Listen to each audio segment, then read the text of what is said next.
Bueno, buenas noches a todos. Gracias por venir. Este es el cuarto foro del ciclo que estamos haciendo de 40 años de retorno a la democracia y 50 del Plan Cóndor, y es el último hoy que tenemos de infancias y adolescencias partidas, que siempre tratamos de darle voz a quienes fueron jóvenes durante la dictadura y también en estos 40 años de retorno a la democracia. Tenemos al doctor Pablo Chargoña, que seguramente es muy conocido por todos ustedes, por todos los trabajos que ha hecho con las causas de denuncias, que ha tenido, por cierto, varios logros. Es un referente importante para nosotros, es el asesor jurídico y activo abogado del Observatorio Luz Ibarburu, que tuvo también que ver con la Comisión Interamericana de Derechos Humanos de la OEA. Y bueno, Macarena, yo lo único que les voy a decir es que Mario estaría muy contento de tenerla acá. Cuando aparece, cuando Juan Gelman logra encontrar a su nieta, saber de su nieta, Mario, que estaba en Madrid, le mandó una carta a Gelman, que voy a tratar de cortita, que voy a tratar de leerla, que dice así, y que creo que explica, sí, porque tengo que abrir acá, creo que explica lo que fue y sería la alegría de Mario hoy. Dice: Madrid, 3 de abril del 2000. Querido Juan, tu encuentro con tu nieta ha significado para todos una inesperada y formidable alegría. Como a lo largo de tu impresionante búsqueda, estuvimos contigo en ese día maravilloso. Lamento no haber estado en Montevideo para ir a esperarte a Carrasco, pero al menos pude telefonearte desde Buenos Aires y escuché tu voz de merecido regocijo. Reconozcamos que el nuevo presidente, a diferencia de su predecesor, se comportó con sensibilidad y decencia. Ojalá que este lindo reencuentro sea el preámbulo de otros rescates.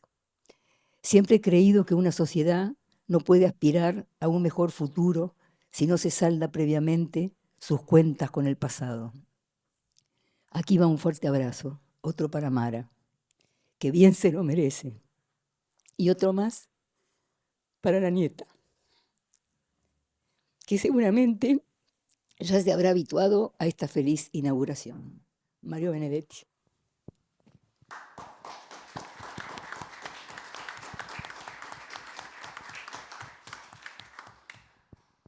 Bueno, creo que está todo dicho. Mariana, ¿querés presentar vos un poco y explicar un poco de la dinámica de los foros? Bueno, para quienes no me conocen, yo vengo de la Universidad de la República, de la Cátedra UNESCO de Derechos Humanos, de la UDELAR, y bueno, nosotros participamos en estas actividades porque pensamos que es una oportunidad también educativa, no solo de recordar el pasado, sino que también que circulen estas memorias y que se generen diálogos intergeneracionales en base a estos testimonios y estas charlas que se dan en estos espacios. Entonces, por eso estamos grabando hoy. Les agradecemos la posibilidad de poder grabar estos testimonios y esta conversación, porque después pueden circular en otros espacios y también están disponibles para quienes no pueden estar hoy con nosotros, que están en el interior del país o también los quieren usar en clases o en organizaciones sociales para revisitar esto.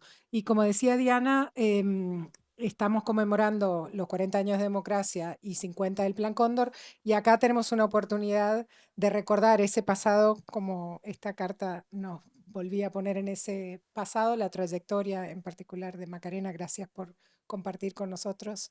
Y también pensar en Macarena hoy, no solo la nieta, sino también Macarena, hoy la defensora de derechos humanos, la joven mujer activa en estas causas. Bueno, ¿qué hace ella hoy? ¿Cómo se construye el futuro también a través del trabajo que continúan haciendo y el compromiso que tienen ambos? Así que bueno, la idea es que ellos dialoguen, que sea algo dialogado, compartir el testimonio, las reflexiones que tengan de estas temáticas y después abrirlo para que ustedes puedan hacer comentarios o preguntas.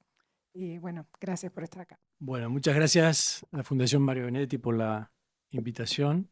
Vamos a tratar de seguir la idea del diálogo. Eh, a mí me resulta inocultable sensibilizarme ante el testimonio de Macarena, no lo puedo evitar. Es de una enorme trascendencia humana, lo que vivió, lo que significa. Me sobrepondré en la medida de mis posibilidades a eso, tratando de conversar sobre los temas que nos desvelan, que es cómo enfrentar las consecuencias de los crímenes cometidos por los poderes estatales. ¿Qué hacer para prevenirlos? En una situación en la que parece que nada es suficiente para frenar los genocidios, porque siguen ocurriendo.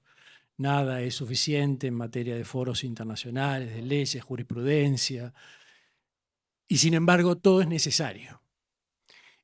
A mí se me había ocurrido arrancar por dos consideraciones que son las que están de alguna manera presentes en presidiendo este ciclo de charlas. Uno es el aniversario redondo del Plan Cóndor, porque la situación del secuestro de María Claudia García de Hellman y de Macarena Hellman conforma uno de los casos emblemáticos del odioso Plan Cóndor, con la aclaración que siempre hacemos que los crímenes transnacionales no nacieron con el Cóndor, fueron anteriores.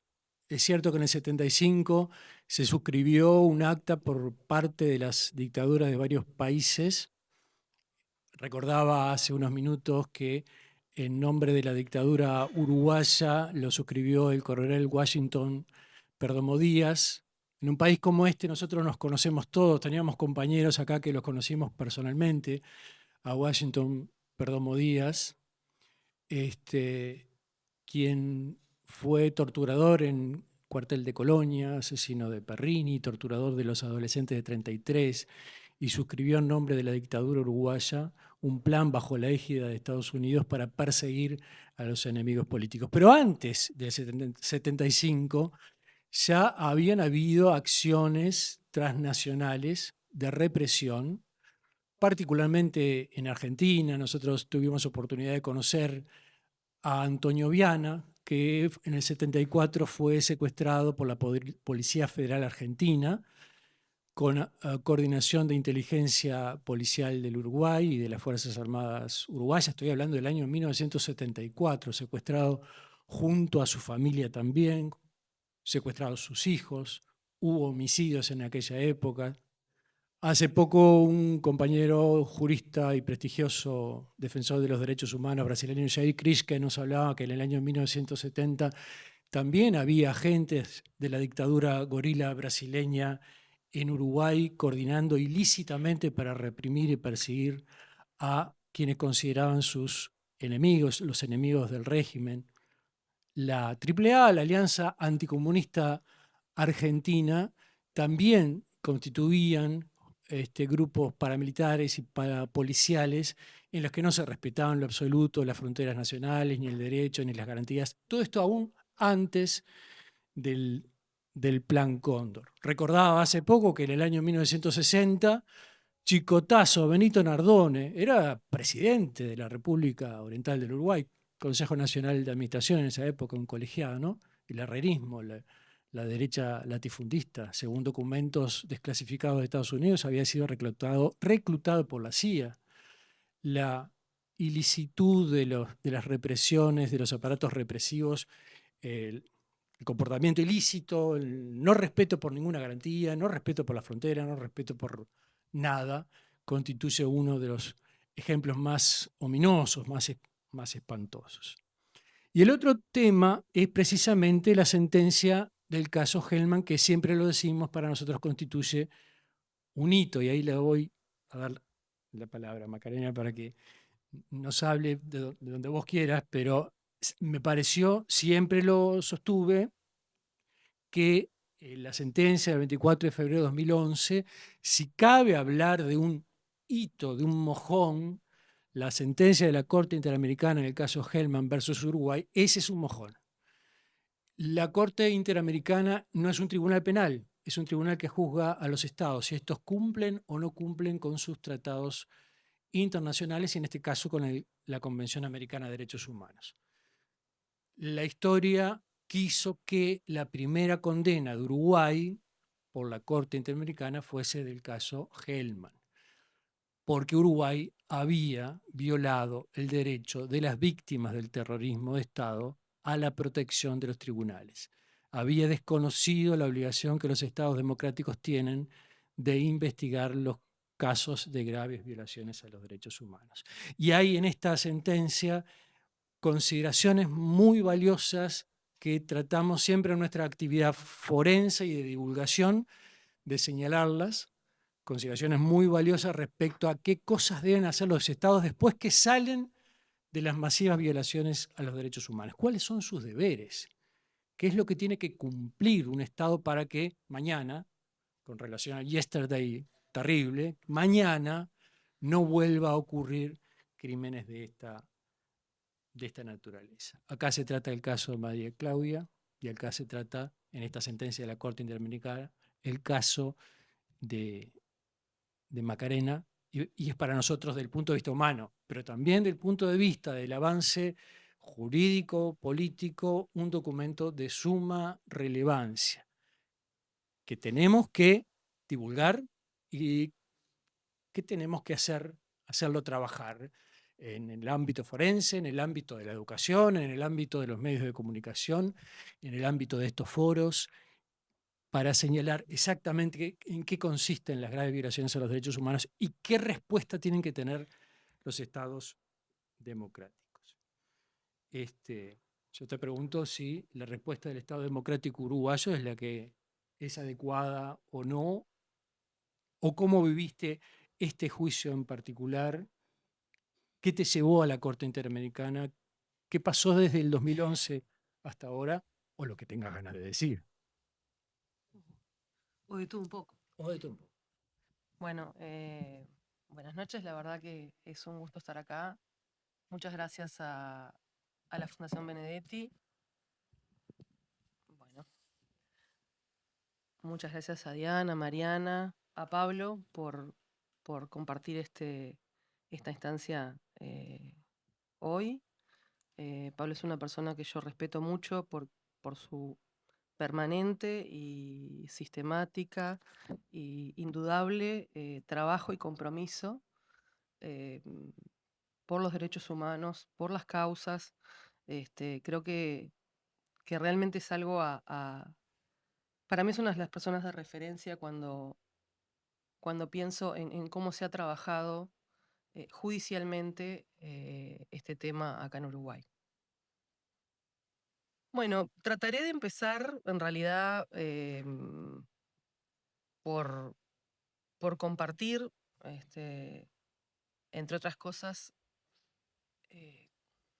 cómo llego a ese 2011, cómo llego a ese 2006, en realidad, si mal no recuerdo, que fue la fecha en que se presentó la demanda primero. O sea, la demanda, se presentó el caso ante la Comisión Interamericana, que luego de ese trayecto en la comisión, donde se intentó tener algún tipo de acercamiento, tener algún tipo de diálogo con el Estado en el cual pudiera acercarse a lo que estábamos planteando, que todo era importante, pero creo que lo central es lo que dijo Pablo, es el acceso a la justicia.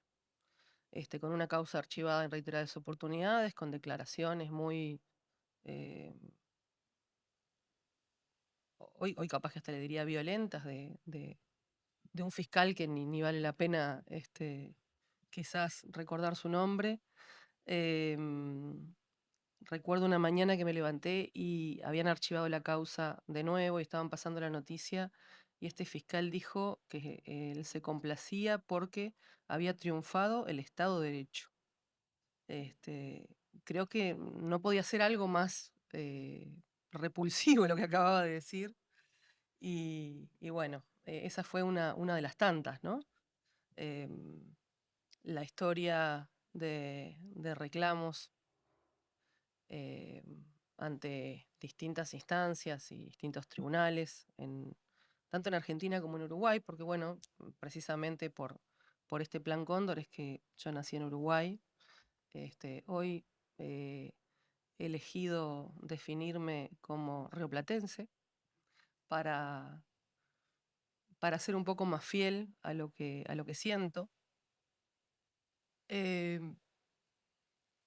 A ese 2011 llegamos con un cansancio ya, y no quiero pensar quienes están en esto hace más de 30, 40 años. Para mí este año se cumplieron los 25 que yo tomé conocimiento de mi identidad biológica, porque bueno, si bien mi identidad biológica no se había alterado, porque en realidad yo seguía siendo la misma, eh, a raíz de todos los hechos que se relatan en la presentación ante el sistema interamericano, mi identidad me había sido ocultada durante 24 años. Yo tomo conocimiento de esto en febrero del año 2000, mediados de febrero, capaz más hacia fines de febrero. Y bueno, ya con un camino recorrido ante los tribunales, primero por parte de mi abuelo, después yo siempre estuve al pendiente y participando de alguna manera, pero recién en el 2008 que resolví presentarme por mí misma ante el juzgado. Y bueno, era esto, ¿no? Era un sinfín de negativas. De negativas a todo, porque hay de negativas a investigar, de negativas a tramitar una causa judicial. Al día de hoy, y ya han pasado estos 25 años desde la información que obtuve en el año 2000, el Estado no me aportó ni un dato más, salvo ante requerimientos puntuales y a iniciativa personal, respecto de algunas cosas muy puntuales. Respecto a la búsqueda, se me llegó a responder que si yo quería, me armaban una carpeta, pero en realidad eso no significaba nada. Y eso me lo contestaron no hace muchos años, no hace 20 años, hace mucho menos. Así que... ¿Quién te dijo eso? No, no importa, pero... Bueno. Ustedes querían diálogo. Pero alguien en representación del Estado te lo dijo. Alguien en Y hace representación del poco. Estado me lo dijo, y no hace tantos años, que si yo quería armar una carpeta, pero que en realidad armar una carpeta no significaba nada. Bueno, con esas respuestas, en épocas donde uno tendería a pensar que esas respuestas no deberían venir, por lo menos de esa manera, aunque quisieran mentirme, bueno, no hubo ningún inconveniente en brindarme esa respuesta. Entonces, lo que me llevó, o lo que nos llevó a mi abuelo y a mí, ya cansados de estas chicanas, en definitiva, porque bueno, tuvimos todo el periodo durante el cual Valle, si bien estuvo abierto a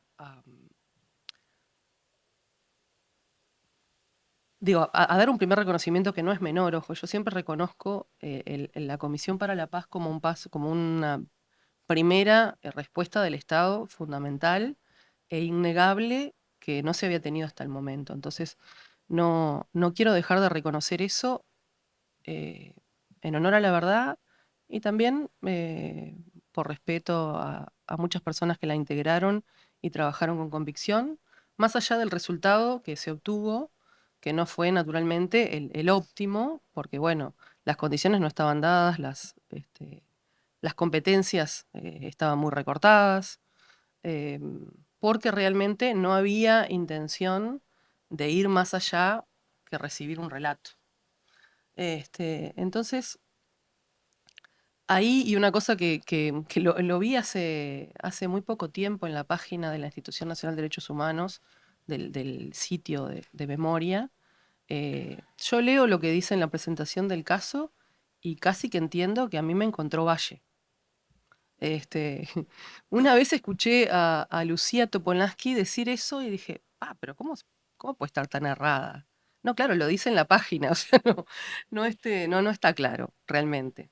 Y esas son cosas puntuales, pero que una cosita, otra cosita a lo largo del tiempo, que en vez de hacer las cosas por ahí más, eh, de ir más en el sentido de establecer políticas que perduren en el tiempo, la institucionalidad, bueno, que ha ido y ha venido y se ha localizado acá y allá, depende de quién estuviera, y en general no se ha logrado tener una institucionalidad que con el tiempo se pueda consolidar y se pueda seguir avanzando a partir de ahí. Si a partir de cada gobierno algo cambia, naturalmente en el tiempo, siempre vamos a estar empezando, ¿no? Bueno, esto tantos años atrás era 10.000 veces peor, ¿no? Porque también es bueno reconocer los avances que se han tenido y que se ha trabajado mucho para esto, sobre todo desde las organizaciones sociales. Pero si bien yo puedo reconocer todos los avances que han habido, no puedo hacer de cuenta que está todo bien, porque no está todo bien. Y porque hasta el día de hoy pasan cosas que no debieran pasar. Entonces, un poco con toda esa carga y ante la imposibilidad de que pudiéramos tener ese acceso a la justicia al cual teníamos derecho, nos presentamos ante la Comisión Interamericana denunciando lo que había pasado. Lo que había pasado no podía cambiar, ya era innegable, pero la diferencia que podía hacer el Estado y que era el abordaje judicial de esta situación y bueno, que nosotros tuviéramos acceso a un juicio donde se juzgara a los responsables, se encontrara a los responsables, se investigara. Bueno, eso el Estado en ese momento no estaba dispuesto a darlo y por eso llegamos en definitiva al sistema interamericano.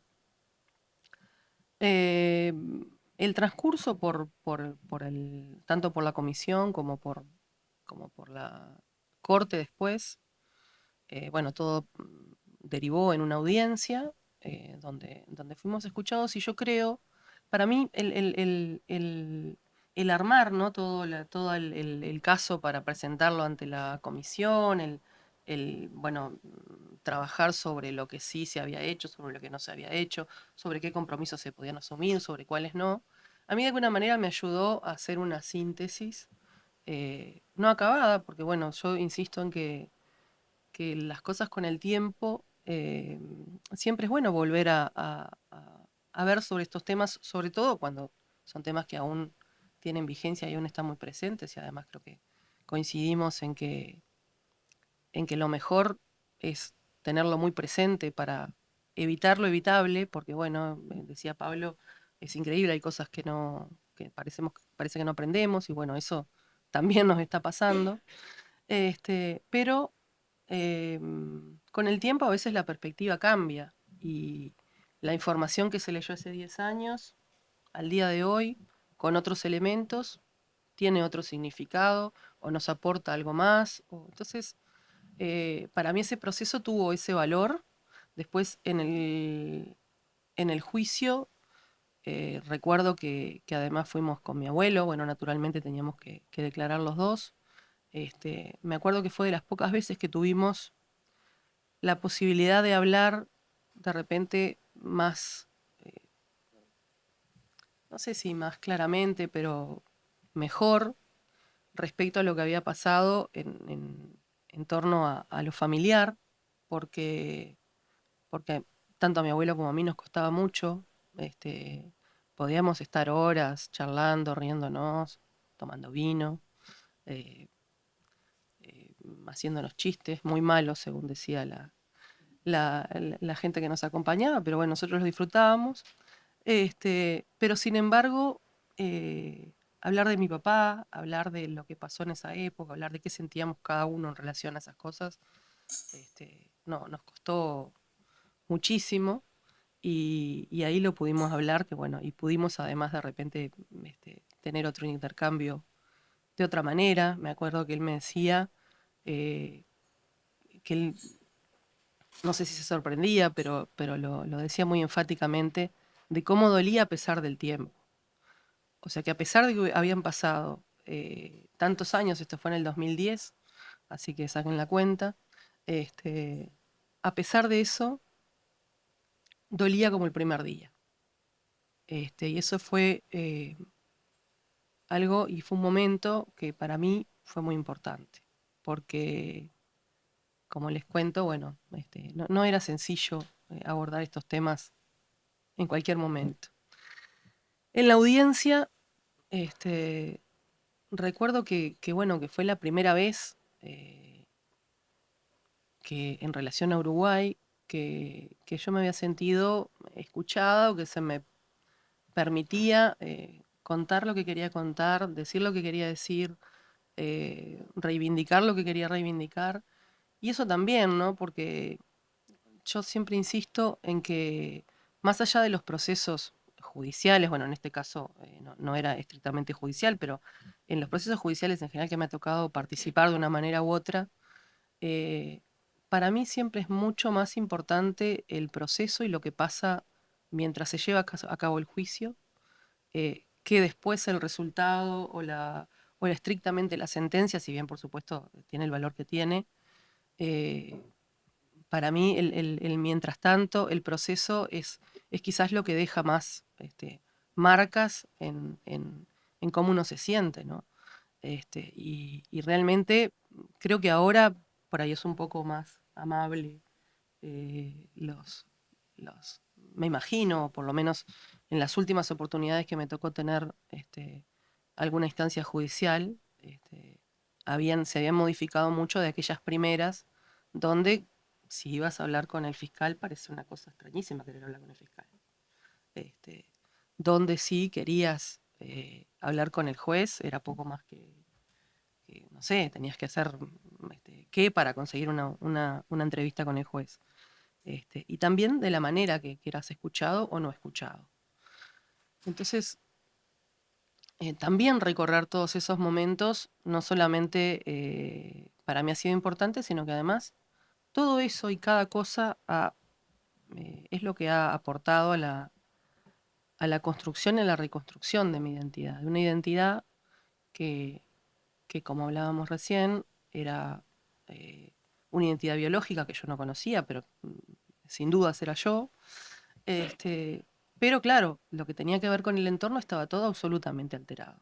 Los cimientos de toda esa construcción estaban absolutamente vulnerados, no voy a decir destruidos, porque bueno, porque a pesar de eso había una identidad, pero sí construida sobre la base de muchas mentiras, ¿no? Entonces, eh, saber la verdad siempre libera, ¿no?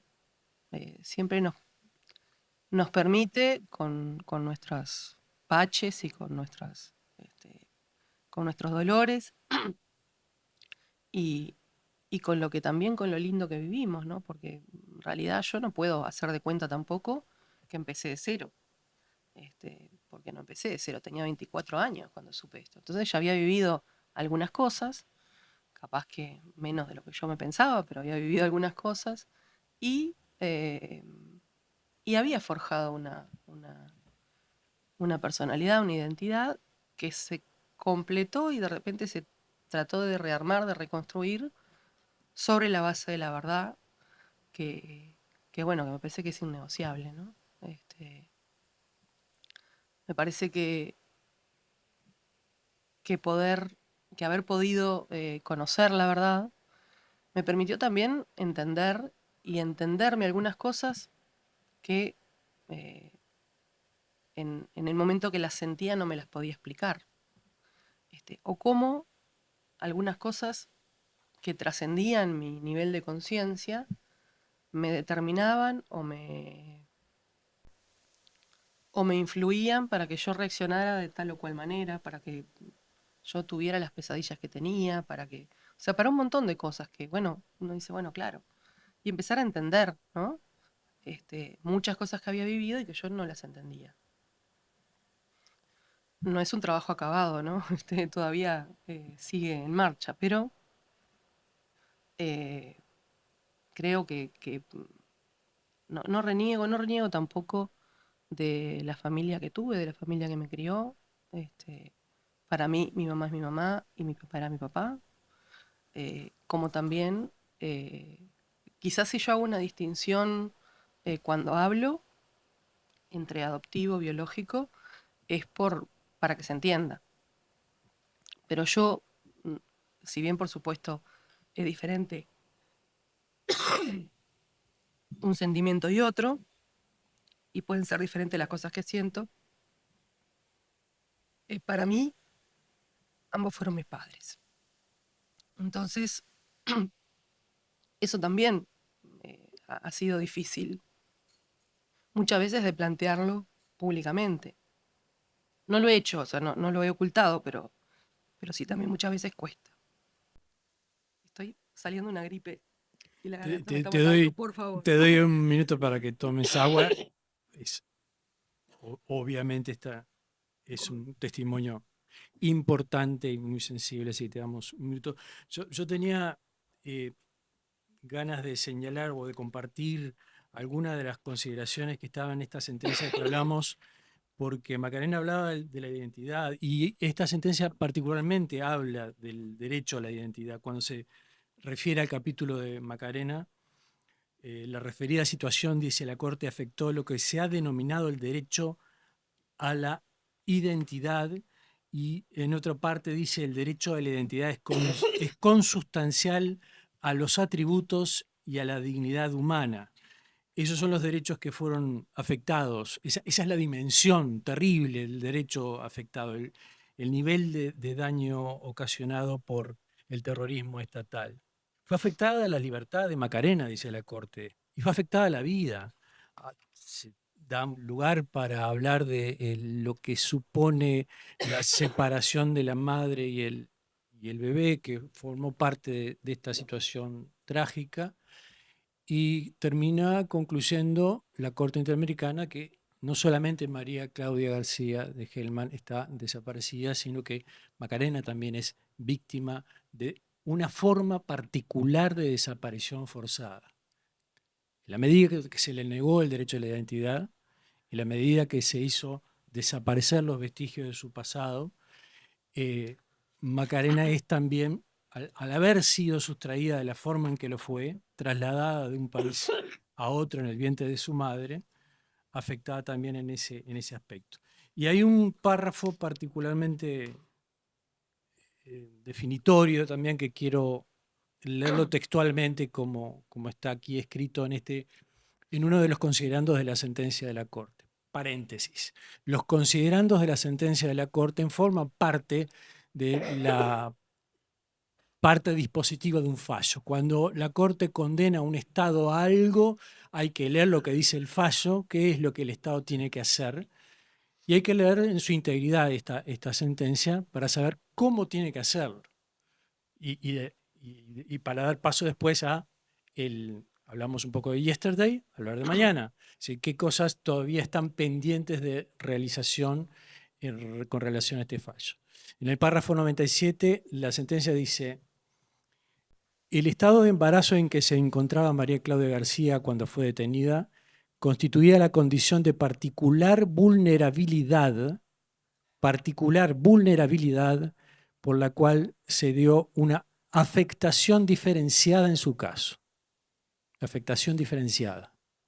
A su vez, en Argentina ya había sido separada de su esposo y luego trasladada al Uruguay sin conocer el destino de aquel, lo que en sí mismo representó un acto cruel e inhumano. Posteriormente fue retenida en un centro clandestino de detención y torturas, a saber el CID, donde su tratamiento diferenciado respecto de otras personas detenidas, pues estuvo separada de estas, no se dio para cumplir una obligación especial de protección a su favor, sino para lograr la finalidad de su retención ilegal, de su traslado al Uruguay y de su eventual desaparición forzada, cual era la instrumentalización de su cuerpo en función del nacimiento y el periodo de lactancia de su hija, quien fue entregada a otra familia luego de ser sustraída y sustituida su identidad. Los hechos del caso revelan una particular concepción del cuerpo de la mujer que atenta contra su libre maternidad, lo que forma parte esencial del libre desarrollo de la personalidad de las mujeres. Lo anterior es aún más grave si se considera, según fue señalado, que en su caso se dio en un contexto de desapariciones de mujeres embarazadas y apropiaciones ilícitas de niños ocurridos en el marco de la Operación Cóndor. Esta es la dimensión trágica del asunto y que nos obliga a plantearnos en el Uruguay 2025. ¿Qué está haciendo el Estado uruguayo? ¿Qué están haciendo los estados del Plan Cóndor para cumplir con los dispositivos del fallo? Ustedes saben que esta sentencia, como todas las sentencias, tienen unas etapas de supervisión. Conoces más vos esos mecanismos que yo, que consisten en audiencias, algunas reservadas, ¿verdad? Algunas de estas audiencias reservadas, pero la han habido. O sea, después de este fallo del 2011, de un lado el Estado uruguayo, del otro Macarena y sus abogados, que en el caso son Segil, particularmente colegas argentinos muy, muy activos con los que hemos hablado muchas veces, y ahí se presenta el estado de situación, digamos. El Estado uruguayo cumplió adecuadamente con el fallo Hellman del año 2011, y a mí se me ocurre ir por acá y preguntarte cómo fueron esas experiencias de estas etapas de supervisión del cumplimiento o incumplimiento del fallo Hellman del 2011. Bueno, gracias. Bueno, sí, efectivamente hay instancias de seguimiento del cumplimiento de la sentencia. Ya han habido varias en lo largo de estos años. En algunos casos consistieron en audiencias, en otros en presentaciones que nosotros hacemos y después hay un traslado al Estado y el Estado responde. Los primeros tiempos de supervisión la verdad que no fueron muy felices y algo que se ha sostenido en el tema de la búsqueda ha sido que cuando nosotros planteamos cuál es el plan para buscar, digo, más allá de una búsqueda general, más allá de la búsqueda posible hoy en día en función de la información que se tiene o no se tiene, en realidad las excavaciones se dan con muy poca información, con muy poca investigación previa muchas veces no porque el equipo no lo demande, sino porque, bueno, ha costado mucho desde el Estado, desde los gobiernos, investigar realmente esa parte. Y por supuesto todos los gobiernos van a decir que no, que investigaron. Bueno, ahí no nos vamos a poner de acuerdo. Pero no hemos logrado realmente que en algún momento se nos presente un plan aceptable de búsqueda, por ejemplo. Que no la demando así porque me creo especial, porque bueno, también es algo que me han insinuado en algún momento, sino porque tengo una sentencia que me avala para solicitarlo y porque yo puedo querer que busquemos a todos, pero también tengo derecho a demandar la búsqueda de mi mamá. Y eso ha costado entenderlo en distintas oportunidades y la verdad que las respuestas no han sido satisfactorias. En el resto de los temas, bueno, es muy abarcativa la sentencia. Pablo seguramente puede hacer una enumeración un poco más ordenada que yo, pero bueno, tienen que ver con archivos, con el acceso a los archivos, tienen que ver con cosas que hemos demandado todos en algún momento y las medidas no son particulares del caso, son generales. Bueno, en ese sentido han habido avances en todos los puntos o en casi todos los puntos, pero la verdad que ha sido muy costoso, muy largo, largo de más, a veces me parece. Y la presencia, cuando las veces que se dieron estas audiencias de seguimiento, la verdad que el Estado no puso mucho empeño, o sea, muchas veces la importancia que le da el Estado a estas convocatorias de la Corte se ven por las delegaciones que mandan, ¿no? Y creo que costaron muchos años para que se mandara una delegación medianamente completa y la mayoría de las instancias, salvo muy puntuales, han sido con gente sin decisión política. Y eso también da un mensaje de cómo se abordan estas cosas, ¿no? Gente muchas veces conocidos, porque bueno, en Uruguay nos conocemos todos, con muy buena voluntad, pero sin decisión política, o sin capacidad política de comprometerse y de realmente profundizar. Bueno, ahora se suma además que no es el único caso que está en supervisión.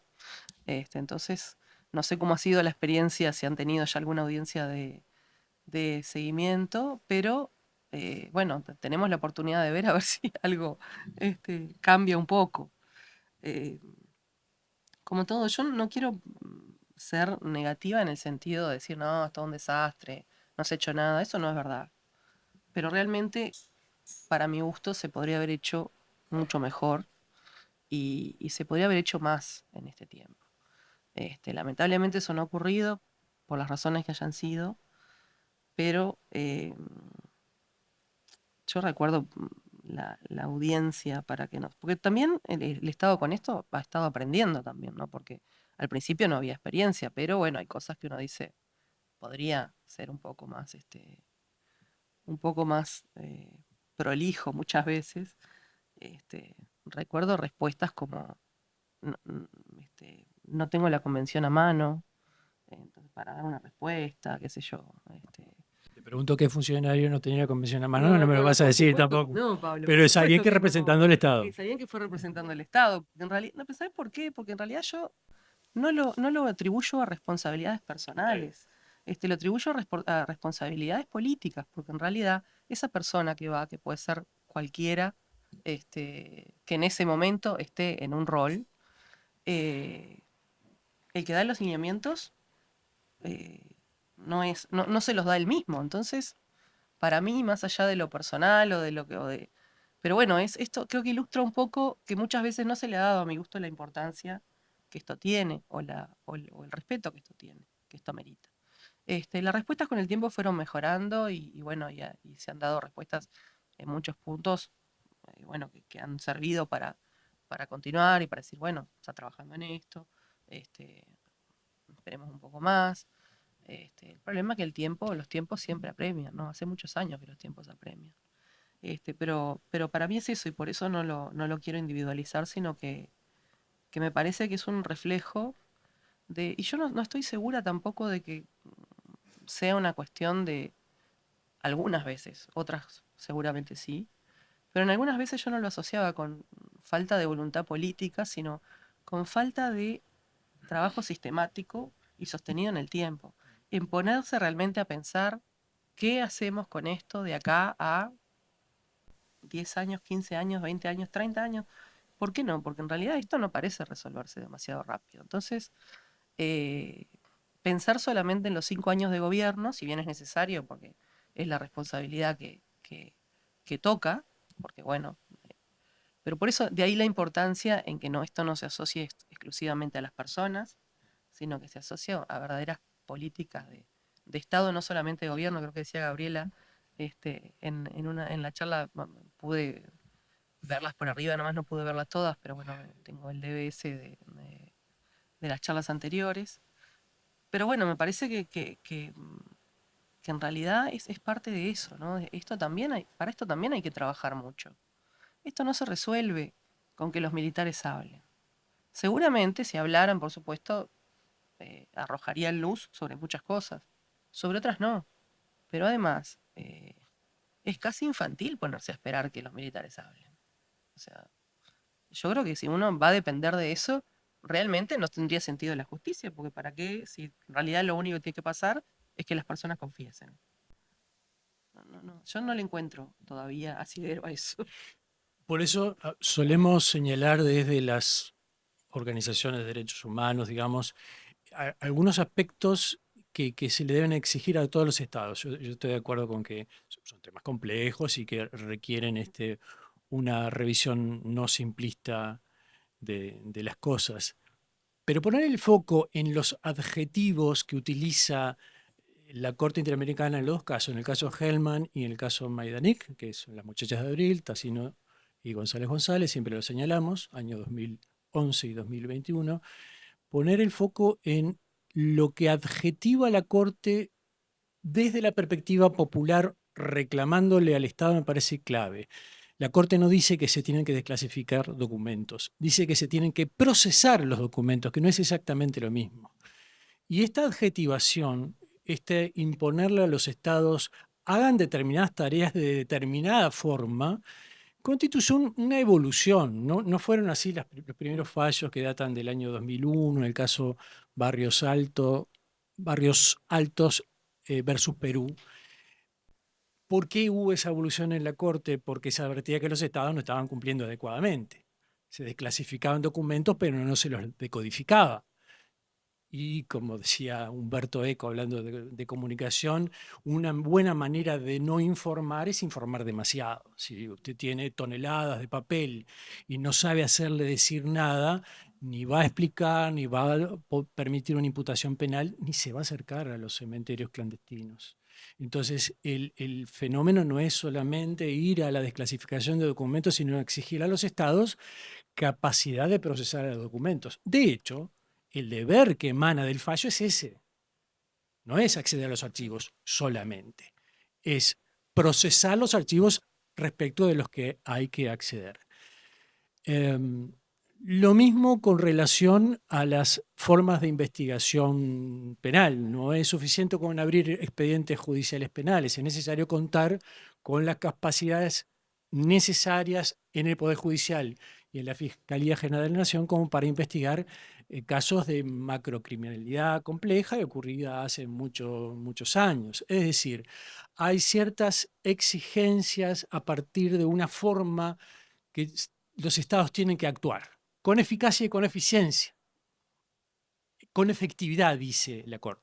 Debe investigarse con efectividad sobre el paradero de María Claudia García de Helmer y todos los demás desaparecidos. Investigar con efectividad.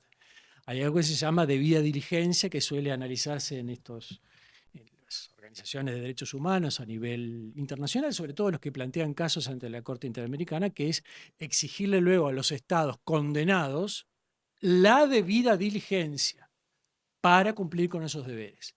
Y ahí es donde tenemos que abrir capítulos de personal calificado suficiente, presupuesto inevitablemente, no hay forma.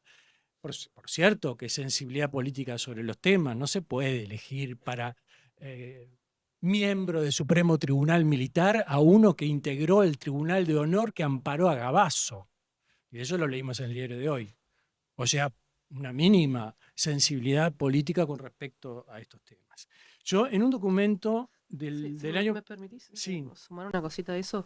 Digo, a mí más allá de lo que pase con esta iniciativa de designar a este militar en ese tribunal, y bueno, que tengo entendido que eso se dejó sin efecto, no sé si se retiró la venia, si no se retiró la solicitud de venia, me parece que sería deseable, si hablamos de políticas de Estado, esto preverlo, ¿no? Digo, no es tiro el nombre y bueno, y si me dicen algo, lo retiro. No es así. Creo que sería deseable que hubiera un criterio para no hacerlo, para no presentarlo directamente. Creo que en esto estaba funcionando más o menos así en relación a algunas venias. Había consultas respecto de la situación de los militares o de algunos militares. No sé si creo que no hace mucho tiempo. Pero, bueno, no habrá sido en todos los casos o eso no habrá quedado establecido. Bueno, esas cosas son las que tienen que... Porque, ¿cuál es el mensaje? ¿Cuál es el mensaje, pensemos, para la sociedad? ¿Y cuál es el mensaje para esa institucionalidad militar? ¿Cuál es el cambio o cuál es el cambio de actitud o cuál es no sé cómo decirle, pero, ¿no? Un cambio cultural en las Fuerzas Armadas. Y esta claramente no es la forma. Si en realidad hagas lo que hagas, si tengas la posición que tengas respecto de temas que son realmente importantes, ¿no? No hay, nada impide que puedas acceder a un lugar que se presume importante y relevante para la carrera del militar, bueno, me parece que es la básica. Entonces, esas cosas son a las que me parece que hay que estar atentos. No es mínimo, no es menor el tener ese reflejo a tiempo. Pasó en otra ocasión con Daniel Castelá, integró el mismo Supremo Tribunal Militar y en noviembre va a estar imputado por las torturas a los pobladores de la colonia rusa San Javier. Esto no se puede, no se puede ignorar por parte de los poderes del Estado y exige efectivamente una política de atención respecto de los antecedentes de ciertos individuos. Yo quería leer un documento del año pasado que dice, en resumen, la ausencia de una política, es un documento público, oficial, perdón, no lo aclaré. En resumen, la ausencia de una política integral para la búsqueda de personas desaparecidas en Uruguay, que implique la coordinación de distintos organismos estatales para proveer información adecuada y oportuna al equipo de investigación de la Institución Nacional de Derechos Humanos, es uno de los aspectos que obstaculizan el avance del trabajo para establecer las circunstancias de la desaparición y el paradero de los restos de María Claudia García y Violeta Goyena de Gelman. Casi el propio Estado el que está denunciando, no tenemos una política integral para la búsqueda de personas desaparecidas. Está la respuesta de la Institución Nacional de Derechos Humanos a la Corte Interamericana cuando la Corte le dice, dígame cuál es el plan que ustedes tienen. Entonces, efectivamente, estamos en presencia de debilidades y déficit que hay que señalar permanentemente. Este documento ustedes lo pueden ver en la página web y no es un documento de la sociedad civil, sino del propio Estado, reconociendo que carece de una política integral de búsqueda de detenidos desaparecidos, año 2024. Sí, es bien importante como tener presente estas cosas porque, bueno, estas cosas están pasando hoy, no son cosas del pasado. Y estas cuestiones me parece que no colaboran a, a un avance más significativo. Este, eh, Me parece bueno además que esté reconocido. Me parece que es la base para poder avanzar o pensar en otra cosa, me imagino, sería lo sensato. Porque hubo momentos que también las respuestas en realidad no se condecían con la realidad. No, o por lo menos de la realidad que nosotros veíamos. Claro que siempre vamos a tener diferencias, pero bueno, este, creo que es bien importante eh, atender estas cosas para poder tener avances y no volver a empezar de alguna manera, ¿no? No sé si estamos cerrando, de repente una última pregunta te puedo hacerle a Macarena y después abrir a las posibilidades de preguntas al público. Porque hubo aquel episodio del año 2005 donde una fuente militar habría señalado el lugar de enterramiento de María Claudia.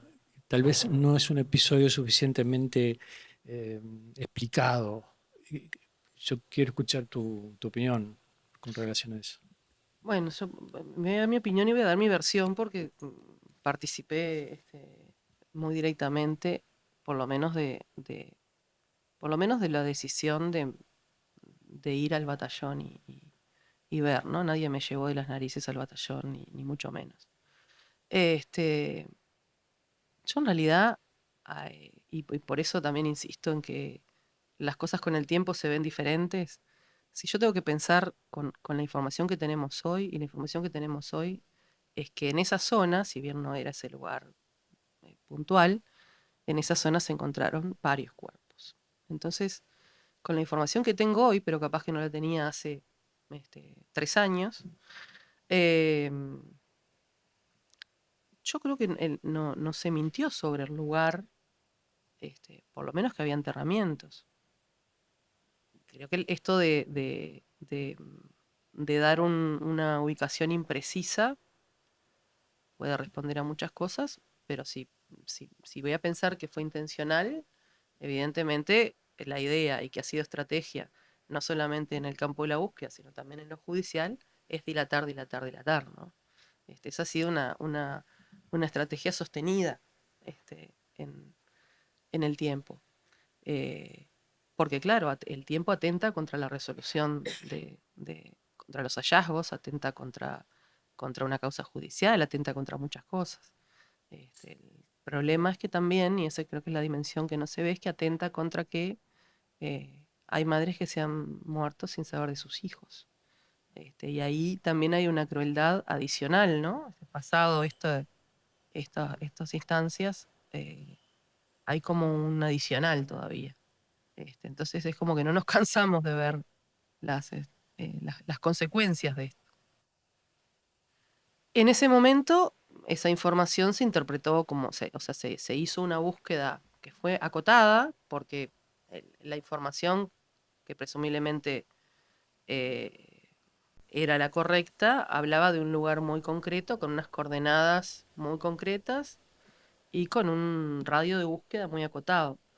Entonces, en ese momento recién se empezaba también, ¿no? Esto también ha sido un aprendizaje, así como fue lo judicial, también la búsqueda, ¿no?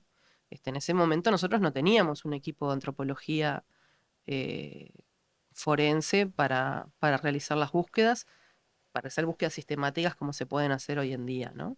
En ese momento lo que había fue, bueno, y pasaron varios técnicos, varios profesionales por esos principios de equipo, que bueno, que hoy en día tienen la conformación que tienen, y la búsqueda fue acotada, de acuerdo al radio que se había planteado. Entonces, cuando mi interés de ir al lugar en ese momento fue porque yo lo que pedí en esa instancia fue la presencia del equipo argentino de antropología forense, que sí tenía experiencia probada en estas cosas, ¿no?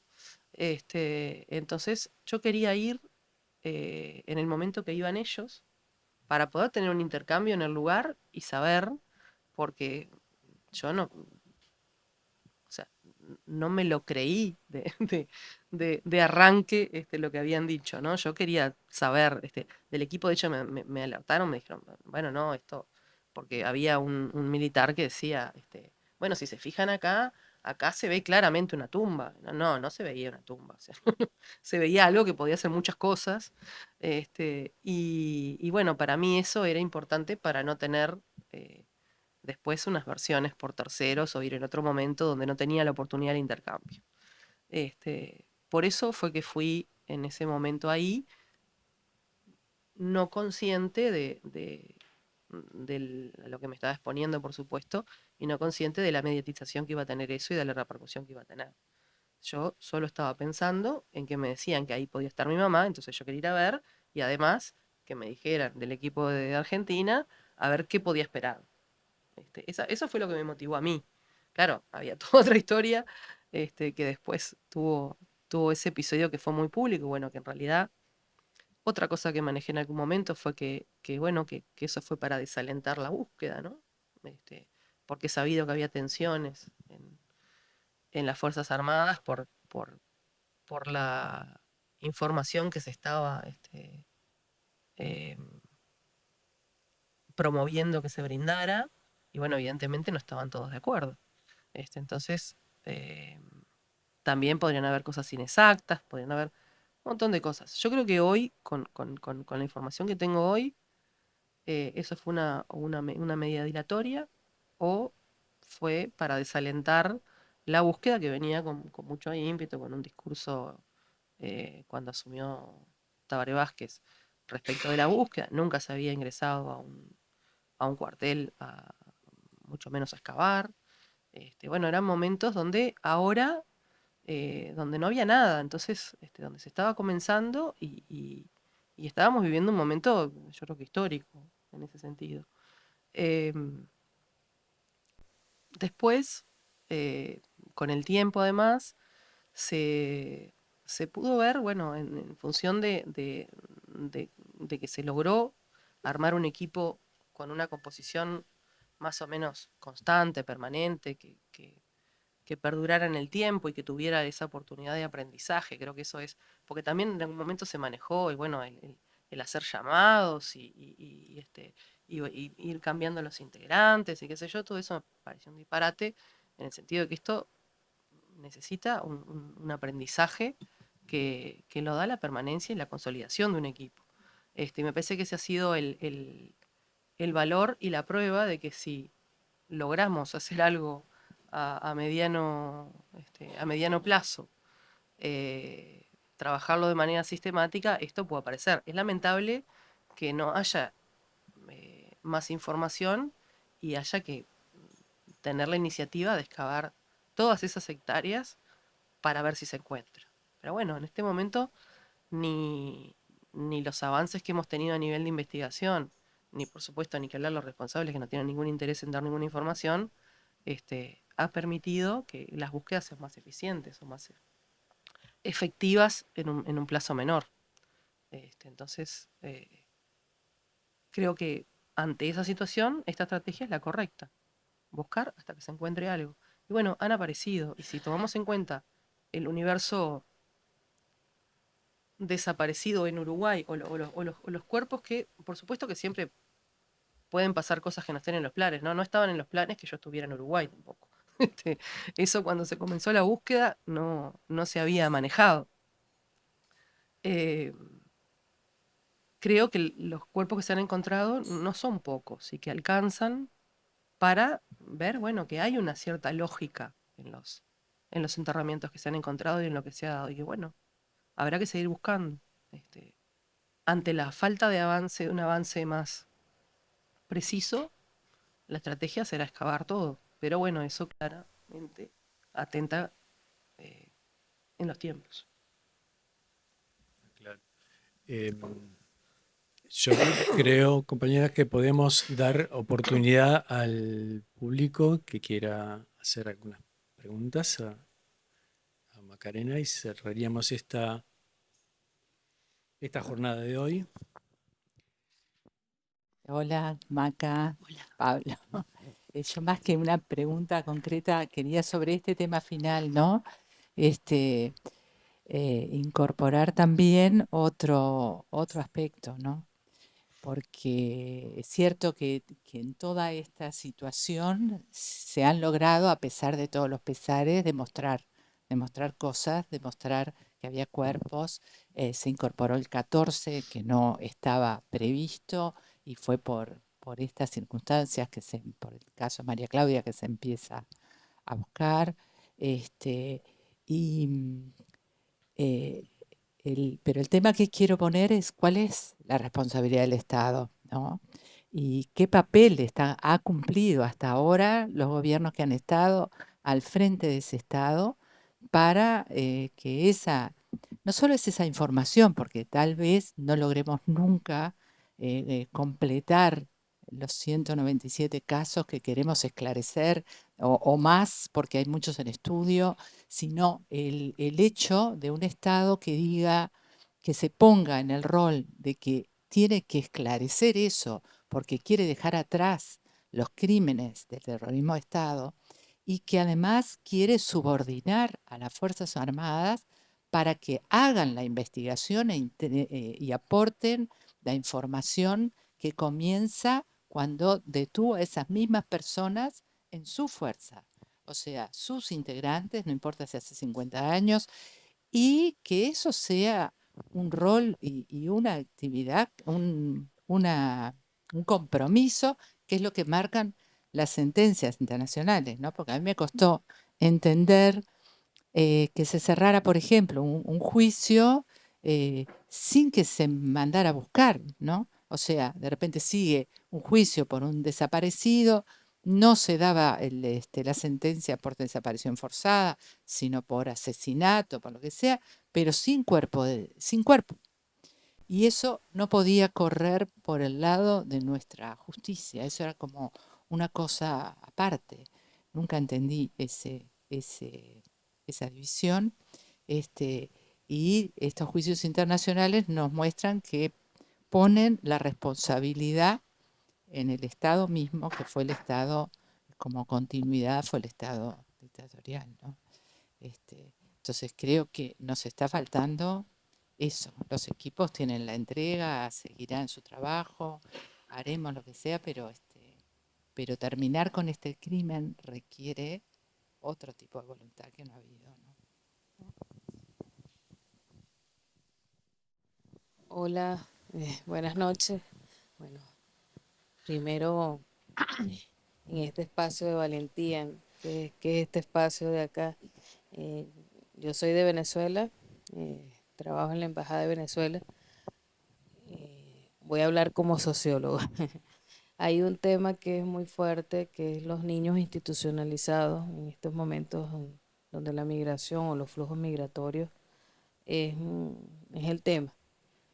Y los niños institucionalizados también seguramente dentro de 20 años vamos a tener este tipo de sentencias y jurisprudencia porque es el sentido de la identidad. Yo creo que parte de esta línea de trabajo y ojalá esto sea parte de una línea de investigación que ayude a que todos los sistemas en que el Estado y algunas organizaciones han participado también en no buscar la identidad de los niños que están en una protección, vamos a decir, que debería de ser momentánea y que termina siendo de años, de niños que están en espacios en la búsqueda de una reunificación familiar, por ejemplo. Entonces, dejo como la reflexión de que este tipo de situaciones, y más por los 40 años de democracia que tiene Uruguay, miremos también cómo estos flujos migratorios en toda, no solamente América Latina, en el mundo, mirar lo que pasa en África, en Europa, y lo otro que pareciera el libro de las criadas, no sé si lo han leído, en donde también, ¿no? Que das el vientre y obligas a alguien para que tenga niños, porque va a llegar un momento en que la población como tal no quiere, las mujeres no queremos tener muchos hijos y bueno, seguramente la comercialización también de los vientres, ¿no?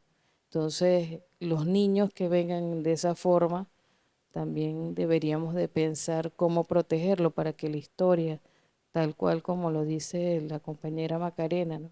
No sigamos repitiendo cosas. Y este tipo de circunstancias donde el Estado es partícipe, eh, en cierta manera deberíamos de reflexionar qué hacer en estos momentos con niños que sus padres han muerto, han desaparecido en caminos que nadie sabe dónde están, y niños que se encuentran ahorita en lugares del Estado y no hay forma de que terminen de hacer la reunificación. Gracias.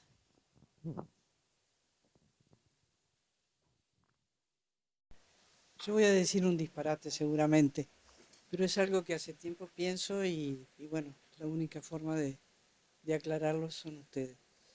No sé nada de abogacía ni de nada de eso. El detenido desaparecido es un delito que se comete hoy, ¿no? Eso no es prueba suficiente para meter presos a los comandantes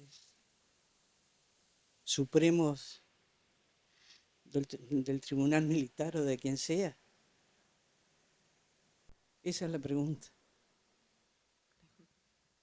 Sí, de acuerdo a la Convención Interamericana sobre Desaparición Forzada de Personas, la desaparición forzada es la privación de libertad seguida de la desinformación respecto del paradero. Es un delito calificado como delito permanente por la Convención do Pará.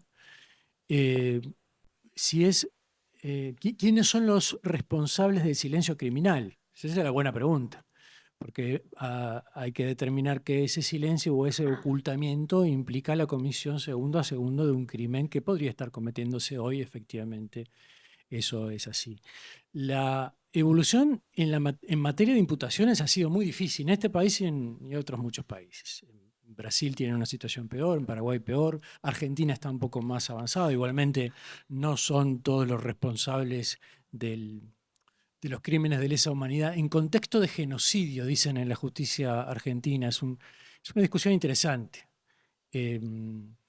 la Convención sobre el Genocidio, pequeño paréntesis, discúlpenme, la Convención sobre el Genocidio establece la persecución por razones raciales, nacionales, religiosas. Sin embargo, dejó afuera, por razones históricas que no vienen al caso ahora, la persecución a grupos políticos. Es una de las primeras convenciones internacionales. Entonces, en Argentina se discutió esto. ¿Cómo podemos mencionar lo que ocurrió en Argentina si la nacionalidad de la víctima y del victimario es la misma? Entonces no es genocidio, y lo resolvieron por este lado. Son crímenes de lesa humanidad en contexto de genocidio, porque en los países del Plan Cóndor, por ejemplo, la apropiación de niños estaba destinada a modificar el perfil nacional y en última instancia el destino nacional es alterado y es modificado por este tipo de episodios terribles, quitarle un niño a la familia de, comillas, los subversivos para salvarlo y dárselo a otras familias. Pero las imputaciones penales son elementos mucho más complejos que han habido en todos estos países, en gran medida porque el Poder Judicial en ninguno de estos países está organizado para juzgar genocidios. Ni en Uruguay, ni en Argentina, ni en ningún país. Está organizado para meter preso a ladrones de bicicletas. Para eso funciona. Y en un país en el que se sale con una transacción que consiste en la impunidad, a partir de los acuerdos de los principales dirigentes políticos, la dificultad es todavía mayor. Imputarle a quién, con qué prueba, con qué estándar probatorio, que además siempre se requiere un estándar probatorio suficiente, plena prueba, por ejemplo, del silencio criminal. Esa persona que oculta el paradero, yo debo probar, yo Poder Judicial o Fiscalía, debo probar que estaba en conocimiento de esa información para luego hacer una imputación. Y todo esto se requiere un desarrollo que en nuestros países siempre estuvo afectado por los periodos de impunidad. Lo que decía recién Elena, en el sentido de que se imputa homicidio muy especialmente agravado en vez de desaparición forzada. Eso que está cambiando recién ahora, estamos hablando de la década del 20 del siglo XXI, pero en gran medida está determinada porque el hecho de que el sistema político pactó la no reflexión jurídica, digamos, porque no había juicios, y ni prueba, ni debate, ni recursos que pudieran poner el foco en tal o cual cuestión, y porque además la justicia siempre en estos casos es muy tardía, como decía Macarena también. Muchas de las personas que claramente tenían información han muerto sin comparecer ante la justicia, y lo que es más terrible, muchas de las víctimas, familiares de las víctimas, han muerto sin encontrar la justicia. Pero efectivamente eso que tú planteas es uno de los desafíos cuando estamos hablando de un crimen de comisión permanente que segundo a segundo se está cometiendo. Como todos, desaparición forzada, ejecución o tortura, depende también del grado de prueba que pueda tener el sistema judicial de cada país para lograr avances en esa materia. En Uruguay los avances son muy tímidos, aunque hemos dado cuenta de algunas mejoras en las consideraciones. Yo coincido con lo que dice Macarena respecto a la importancia que tiene el fallo como condena a alguien, pero también las consideraciones que se desarrollan. Y estamos viendo recién ahora, pero estábamos viendo, invocaciones del derecho internacional, la referencia a la sentencia Hellman, la referencia a la sentencia Majdanek y otros, y la imputación de desaparición forzada después de muchos años. Es decir, lo que se imputa a las personas, a las pocas personas a las que se le ha imputado estos delitos, ya no es homicidio, sino desaparición forzada, sobre todo a partir de, con esto termino, ¿no? de la aparición de nuevos jueces, tal vez de una nueva generación de jueces con otra reflexión. Ha costado mucho, pero también en eso hay acumulación de información.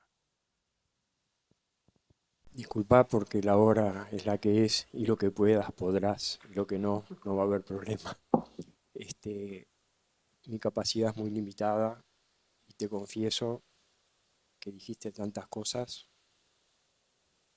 que es inabarcable y estoy sorprendido de haber escuchado tantas cosas. Mirá que es un tema que me interesa y mucho, tantas cosas que me sorprenden, ¿no? Y que nunca las había escuchado. Entonces no tengo capacidad para procesarlas. No sé si algo de lo que te voy a decir lo vas a poder responder. Por un lado, hablaste o dijiste algo en cuanto a tu sentimiento rioplatense, ¿no? Que eso, digo, me parece que estaría bueno que digas algo. Después, hablaste de tu vínculo con tu abuelo, ¿no? Y de esas conversaciones que tuviste, ¿no? Que eso también me parece muy, muy especial. Y, y otra cosa que me sorprendió fue el hecho de que el proceso, ¿no? Te resulta más importante que el resultado, ¿no? Y por último, podrían ser muchas otras, pero son las tres que me vienen ahora y esta es la cuarta. Si en algún momento, y pienso que sí, no sé si estarás en condiciones de compartirlo, se te ocurrió cuál puede ser la forma de solucionar este tema.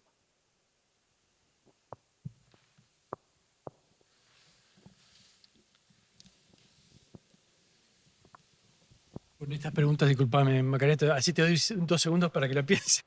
Con esta cantidad de preguntas damos por cerrada la jornada de hoy. ¿De acuerdo? ¿Estamos de acuerdo? ¿Sí? Bueno, a ver si logro organizar las ideas. Sí, efectivamente, una de las cosas o sea, que tiene o que tuvo el tener que dedicarle tantas horas de mi vida a pensar en mi identidad, en quién era, este, tiene que ver en realidad como de lo que partimos, ¿no? Eh, Partimos de 24 años, o de una construcción de 24 años, con eh, muy buena parte de mentira. Entonces, a partir de ahí, se afecta todo. Para empezar, digo, creo que yo, por lo menos por lo que recuerdo, entré en un modo de instinto de conservación, ¿no? Porque no solamente me estaba enterando de todo eso, sino que además tenía un periodista en la puerta esperando, el caso era sumamente mediático, sin manejarse por algún tiempo el nombre que yo tenía en ese momento, pero el caso era muy mediático, y bueno, y yo me encontré con algo. Mi papá adoptivo había fallecido hacía 3, 4 meses. Yo estaba con mi mamá, o sea, bueno, ellos naturalmente, bueno, no naturalmente, pero digo, eh, eran personas mayores para tener una nena tan chica, por lo cual mi mamá ya era una señora mayor. em, y no conocía a nadie vinculado a este tema. O sea que estaba bastante sola. Eh, y si conocía a alguien, ¿cómo saber en quién confiar si todo lo que me habían dicho era mentira? Si yo crecí 24 años con base a mentiras, ¿cómo? ¿En quién confiaba? O sea, ¿en quién? ¿Qué? Lo primero que me puse a hacer fue como un estado de situación, de qué hacía yo con eso, ¿no?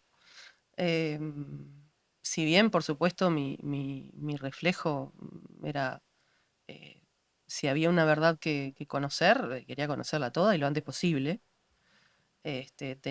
Tuve bastante que investigar en mi entorno y bastante que investigar en, este, en, en lo que era la historia en sí, una historia que no tenía ningún punto de contacto con la historia que yo tenía. Este, y ahí empezar a observar a ver con quién podía yo tener algún intercambio, o hablar o pensar con alguien, este, que pudiera sentirme la confianza de hacerlo.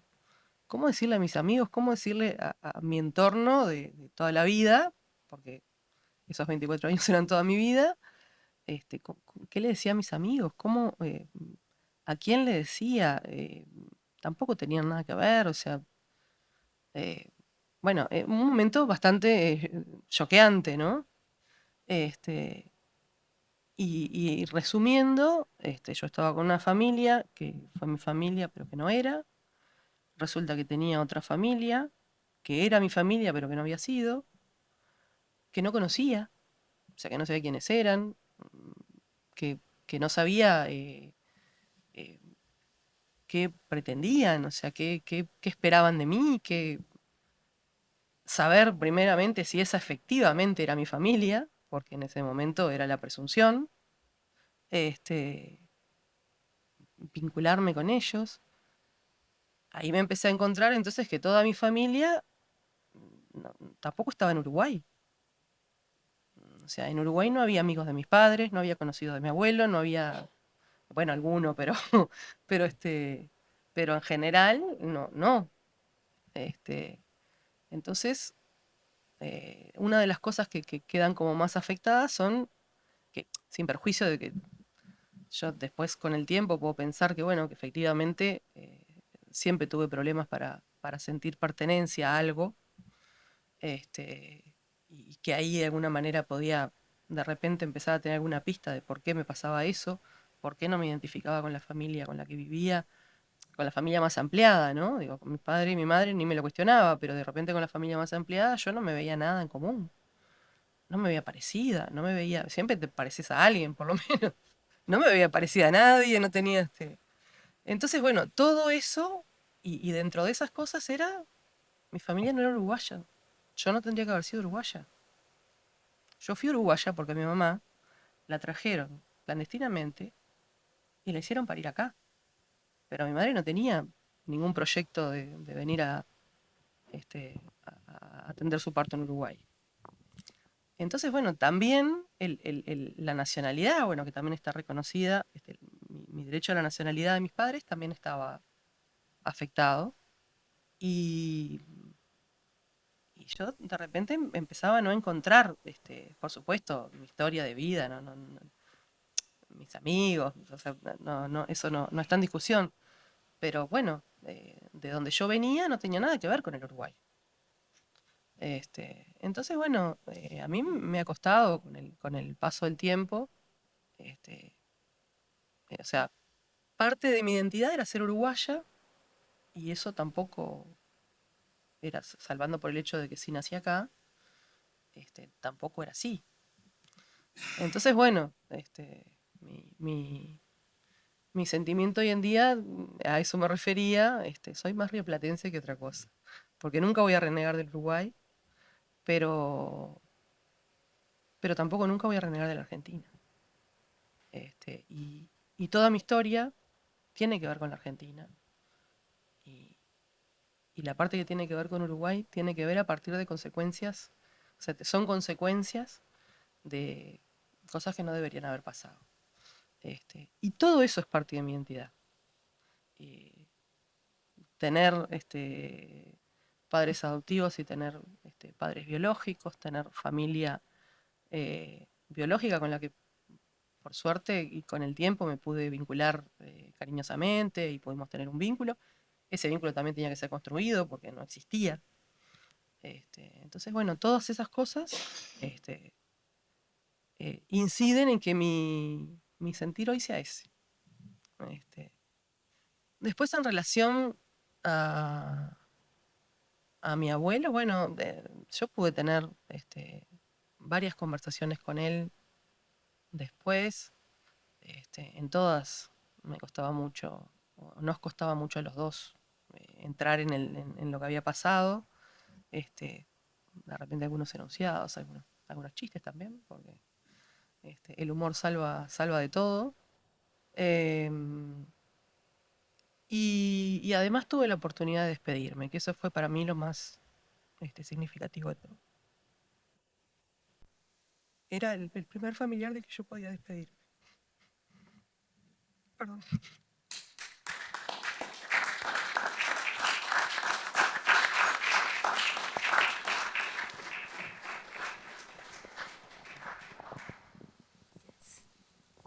Bueno, Creo que estamos todos conmovidos.